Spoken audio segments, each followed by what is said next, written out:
La prochaine question est en lien avec la pérennité de la business. On veut avoir des plans de remplacement, de succession. On sait qu'il y a des pénuries de main-d'œuvre, mais c'est important d'avoir un plan. Est-ce que tu as identifié ta relève?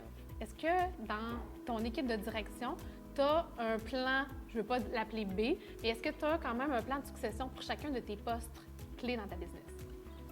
Il n'y a pas de plan défini, mais aujourd'hui, l'entreprise pourrait survivre à mon départ. Il y a des gens, des directeurs de département qui sont extrêmement autonomes, qui nécessitent peu ou pas de supervision de ma part.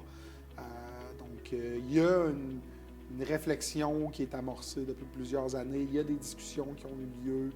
Si, exemple, il m'arrivait quelque chose d'inopportun, mais il n'y a pas vraiment de livre secret qui est prêt, là, de plan B qui est prêt à être dévoilé. Mais c'est sûr qu'on fait énormément de farming à l'interne. On aime faire des promotions à l'interne, on aime s'occuper de nos gens, on aime les former, les développer pour qu'ils soient prêts.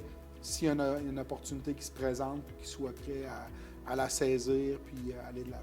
Puis c'est communiqué. Les employés sont au courant, ils sont identifiés pour un poste, puis ils sont formés dans ce cadre-là. Oui. Excellent.